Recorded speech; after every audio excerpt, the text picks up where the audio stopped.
Perfection is not when there's no more to add, but when there's no more to take away, said by Anton de Saint-Exupéry. And this is the basis of the 80-20 principle and getting more with less input. So the 80-20 principle was, or the Pareto law, was actually, Michael, could you please share this Business Book Club? So the 80-20 principle, or what's known as the Pareto principle, was introduced by an Italian economist by the name Vilfredo Pareto, and that was around the late 1800s in a study that he did at the University of Lausanne in England. And that was all based on the law of just distribution, and then later named after him, called the Pareto's law. And more recently, it's actually been named, and there's books about it, because it stood the test of time. It's all come all the way from the 1800s, and it's now called the 80-20 principle or 80-20 rule. And you can literally see this in everything. You see it there, and it can be applied to everything in your business and in your life. So once you really grasp this kind of 80-20 thinking and having the ability to do the 80-20 analysis on everything, it really changes the game, and it makes you think in a different way, better results with less effort, which is very exciting when you grasp this principle. So I'm going to explain how it works.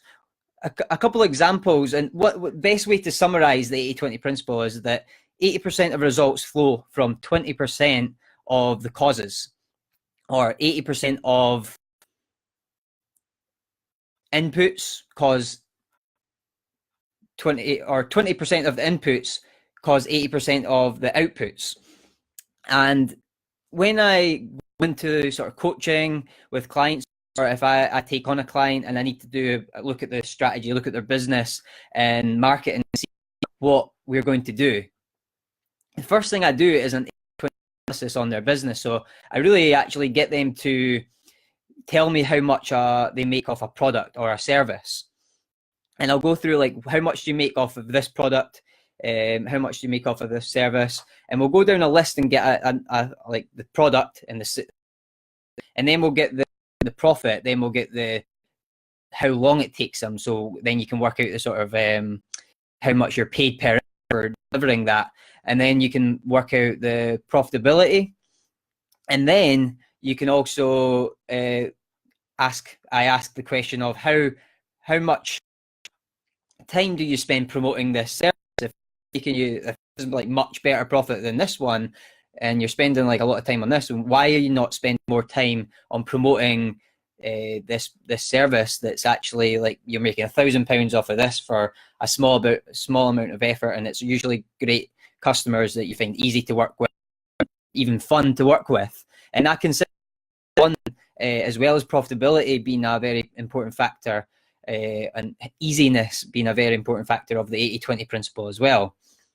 So it is about profit, and we're talking about profit here in business, but as well as that, these things can be applied to your lifestyle as well, like your happiness, and 80% of your happiness of people and things that you're doing. So another way to look at it is, for example, we could find that with around 10 different services, only 2 produce about 80% of income or the profit for that business. Or another example, 100 products you have, 20 of those products result in 80% of the profit for a business. And we find this every time not like every single time that you don't get exact 80-20. And again, it's not about the exact number, the 80-20. It's not the rule. The 80-20 is not the rule. It's the principle of positive feedback, which when good behavior, or like behavior is a word, so that it produces more of the same behavior. And sometimes it can be 60-40, it can be 95-5, and it doesn't really matter. It's about finding the the low-hanging fruit, the easy work that creates great results. So when you can work less and earn more, and find more happiness, whatever it is that you're looking for. What I do after I've did this analysis and looking at all the sort of areas of the jobs, the services or products, and narrow it down to one single service, we actually focus on one thing. Usually that's what I do when I'm doing the marketing for a company. Before I go ahead just starting to market all the products and services in their business, I'll narrow it down to that one service that would be much more worthwhile me spending time on promoting or marketing, especially if it's not being promoted or marketed at all and the customers don't really know about that. On top of that, what we could also do is we have these ideal clients that we've found that have actually transferred money into that business's bank account. And I actually go to the depths of this 80-20 analysis. I'll actually go and look at the customer's bank statements and see, like, where did this £6,000 come from? And if there's a trend, I can see like a high-paying product that's been paid for, a high-paying service that's been paid for, and I ask questions about that. Was it easy? Was the customer have money? And we'll look at it in that much detail to see, okay, we should probably focus on this more, and then that becomes that one thing or a niche that I start to work on, I take away, and sort of develop another brand around that, or a marketing strategy around focusing on that one thing. And by doing this, I've added an extra £90,000 onto one of my clients' businesses. That's additional income by just focusing on taking a product or one business, building websites around, or websites or multiple websites around that, and really a strategy just focused around that. So you find the path that you should focus on, or the niche that you should focus on, and focus on that. You don't forget your old business, but I actually will be going into this in more detail at the Next Level Business workshop in Edinburgh, which is on Tuesday, not far away now, it's just around the corner, and that starts at 9 AM in Edinburgh, Hilton. So visit nextlevelbiz.co.uk to learn more details about that if you're still thinking about coming along. We're aiming for a 200 capacity, which will fill up the room. It's going to be a great day. We've been putting a lot of work into this. So that what we'll be doing is kind of changing the philosophy and the mindset around the business before we teach people how to do digital marketing, content marketing. We really want people to know the right path to go down, to push and put first before we just give them all these strategies, because there's so many people will give you strategies on how to get new clients and push, but it's rare that people take that step back. So another way that you can adopt this kind of 80-20 thinking, as well as just doing this analysis takes a wee bit longer and more sort of, it's more precise, quantitative, so you need numbers behind that.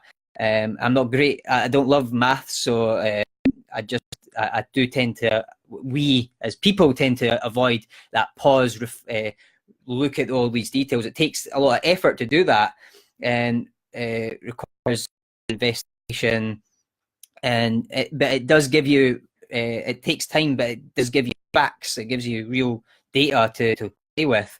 And then the other side is 80-20 thinking, which is more kind of a philosophy that you can develop. And when you develop that philosophy, you can actually look at everything as like sort of low-hanging, this small effort that's actually producing 80% of results. But it is a bit fuzzy. It's qualitative, so it's like look at things based on the quality of them rather than the quantity, and it requires thought. It provides insight, but it doesn't provide facts like an analysis does, but it's quick and fast, and you can do that from your day. A good example of this is you could spend time to negative customers that very rarely pay you, or prospects that aren't going to pay you ever,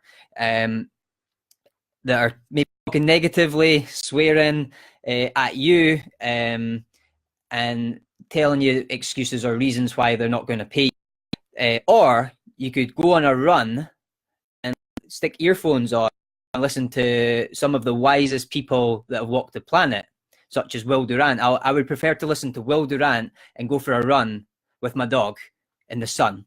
That's 80-20 living. That's a way of life.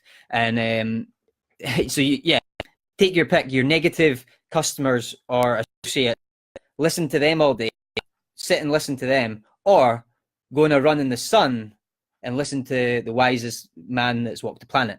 I would rather do the latter. So that's the kind of thinking that I'm bringing to the Next Level Business Booster workshops, and all the workshops I'm going to be doing in the future, all the coaching that I do, and anything I do to work with partners, business partners and clients.